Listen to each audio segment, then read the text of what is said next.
It's got to be a perfect circle like that. Absolutely perfect. Just kidding. And then it's going to be too big. If I put it on here, it's going to come out too far. So I need to trim the edges too. Now this is 6-inch. If you have a smaller board, you could have gone with a smaller board, but I don't get corrugated boards that are 5-inch. If you get those somewhere, let me know. That's good. Something like that. I'm even going to do just a tiny bit more. Better to be safe than sorry. And this is just going to hold some of the weight.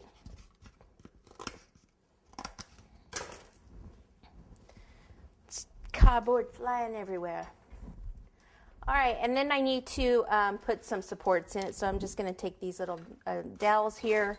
And what I'm going to do is take a dowel like this, push it down all the way, mark it with my thumb like that, come back, and cut. Wow. Maybe I need a new one of these, or this is a strong dowel. So I need 4 that are all the same size. Do you have to do this? No, but it's just to prevent your cake, you know, when if I have like 4 layers of cake, I like a support there so it doesn't just kind of shrink down onto your cake.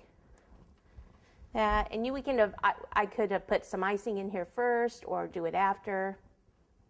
Not really a big deal to me. There's not a right or a wrong.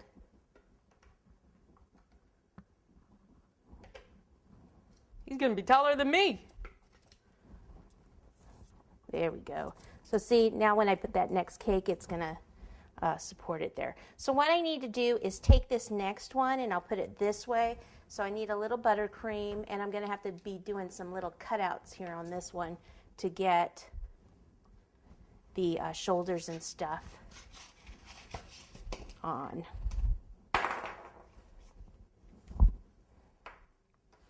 Okay, so I need to decide, do I want him, he's kind of off to the angle like this. Do I want him facing that way, this way? Because that's, you know, depends on where I put the arms. So I'm going to turn him for a second so I can actually see what I'm doing. And usually I don't put him straight onto the legs, but I think this time I am. What I mean by that is usually if his legs are this way, I might tilt his body, like turn his a little bit to give him a little bit more character. But Uncle Sam's a straightforward guy. So I think I'll keep it like that. So I need a knife.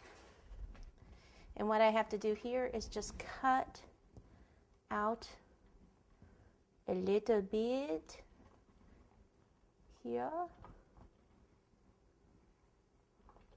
A little bit at a time, because I have a habit in this part of going down too far. And I have to be careful when I'm turning this too. I keep wanting to put my fingers on this, and the fondant's still soft, so that's another good reason to do it ahead of time so that it's you can actually touch it and not worry about it. Okay, let's see how this, okay, goes in there pretty well, right? Sure. Now let's get the arms on and see if it's anything like how I want it. Now these have to, you have to really make sure these are on well. And I can use that chocolate glue trick too, but I don't know where I want them placed yet. I don't know what, you know, I think one's gonna hold a flag and the other a cake, so I don't wanna limit myself at this point.